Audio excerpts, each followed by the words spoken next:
Hello everybody, welcome to Snyder's Inc. And today we'll continue Mr. Ballen's reactions. You know how it goes. This one's a bit later, it's only because I was busy today, but we're going to give you one every day as I promised, so we got one for you today. And this one is Top 3 Photos with Disturbing Backstories Part 9. And we'll get straight into this. Are you guys ready?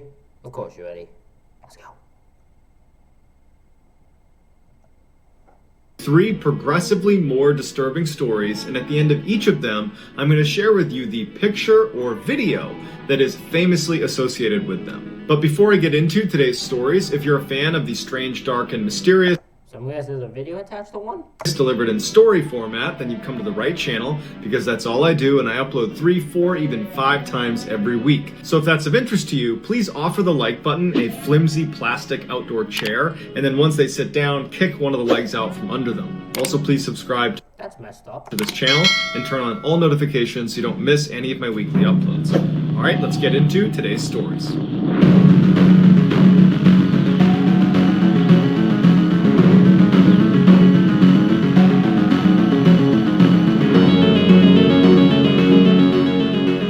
Following World War II, the Soviet Union began investing heavily This title's called Elephant. Let's see what this is. into nuclear power, and by 1977, the V.I. Lenin nuclear power station located in Chernobyl, Ukraine, was finally operational. The station itself was comprised of 4 reactors Oh god, this one's from Ukraine. Oh god, can we get away from Ukraine and Russia? God damn it. that were each labeled 1, 2, 3, and 4. On April 25th, 1986, a group of very sleep-deprived plant workers began running a series of routine tests on nuclear reactor number 4. They were trying to see if the reactor could still be cooled even in the event of a complete power loss. But during the test, perhaps because they were sleep-deprived and just didn't feel like doing it, they started cutting corners and violated a number of safety protocols that led to several surges of power inside of the reactor. This led to a chain reaction of explosions within reactor number 4 that culminated in a massive explosion that blew the lid off the building, exposing the reactor's core. It would take the Soviets 10 days to finally stop the fire that was raging inside of this exposed core, which meant for those 10 days, radiation on an unprecedented level was spewed into the environment by this fire. But even after the fire was controlled, you have all this radioactive material that needs to be properly disposed of. And so the Soviets started by using robots to go up and pick up these materials and dispose of them, but the robots were breaking down from the high levels of radiation. Wow. That's insane. That is actually insane. The radiation is so bad the robots themselves are breaking down. Woo! And so naturally the Soviets sent in groups of men to go pick up the material, and dozens of people died from radiation sickness. A few months after the explosion, the first steel sarcophagus was built around reactor number 4 to try to contain some of that radiation. But even with that protection, it's estimated that the area around Chernobyl will not be habitable for another 20,000 years. So as a result, the Soviet Union created what they call an exclusion zone, which is 19 miles all around Chernobyl that no one can go inside of. And so nature's kind of reclaimed this area that used to be a fairly bustling metropolis. 1 year after the disaster, Ukrainian containment crews finally broke into the steam corridor that was located underneath the molten remains of reactor number 4. And as soon as they stepped in, their radiation readers spiked all the way to the top. And so they know that whatever's at the other end of this L-shaped hallway is something they did not want to get close to.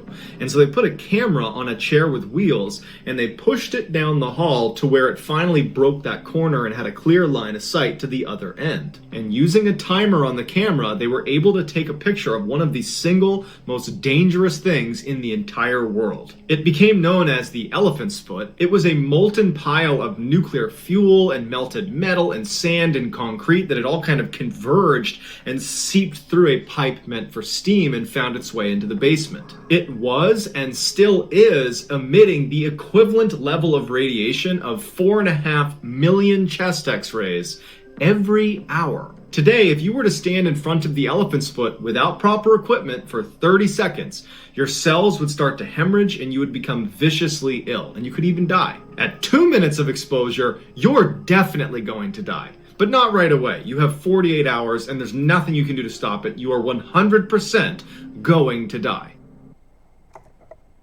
Well, that's fun. That's fun.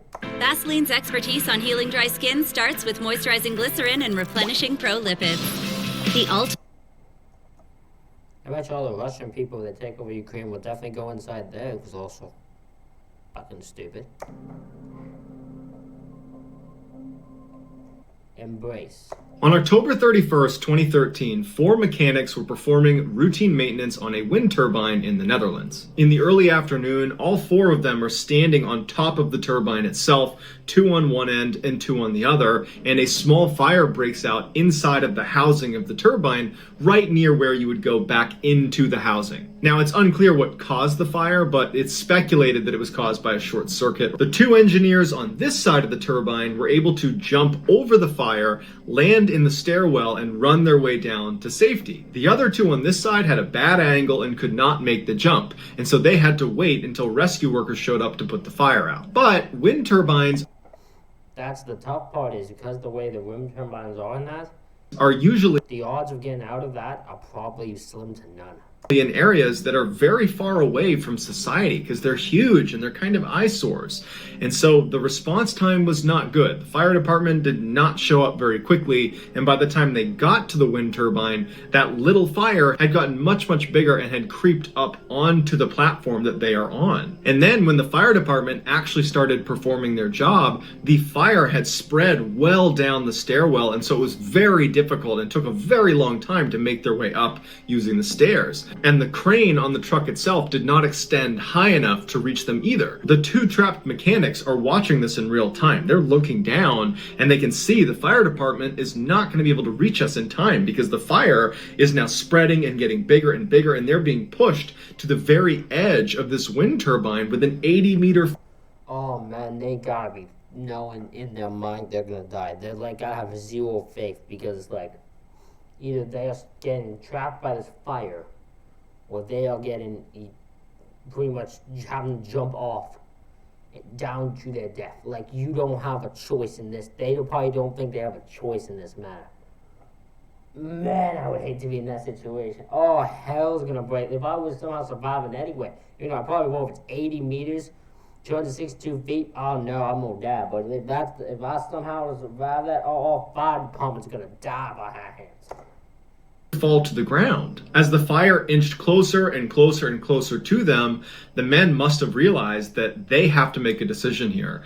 They can either sit here and wait and hope for some miracle that perhaps a helicopter shows up and scoops them up, or some other mechanism of rescue is able to occur, or they try to make a run for it through the flames on the top of the turbine into the stairwell, and just hope that the fire in the stairwell is not as severe and that maybe they can run through it and make it out the other side. Or the final option is to jump off the side and hope you survive the fall. And so as the fire continued to grow and get closer and closer to them, the men embrace one last time, and then one of them makes a run for it through the flames into the stairwell. His charred body would be found right at the landing of the stairs. He did not make it very far. He really had no hope. The last remaining mechanic is standing there wondering what he should do. He's probably looking down in hopes that he's going to see his friend who just ran in there emerge at the bottom on the ground, safe. But he doesn't. And after a considerable amount of time and the fire is getting closer and closer, he knows his friend didn't make it, and probably not wanting to suffer the fate that his friend did, he jumps. This is the picture of the 2 mechanics embracing for that final time. I'm sure at the time of this picture, they were aware that almost certainly they were not going to get out of this alive. They were 19 and 21 years old. Man, I would hate to be in... I feel so bad for them. I hate to be in a situation where you know deep down you're going to die. There was no way out. You were going to die no matter what. That would be the worst situation, because you cannot prepare for it at all. At all, you cannot prepare for it. That is a horrible experience.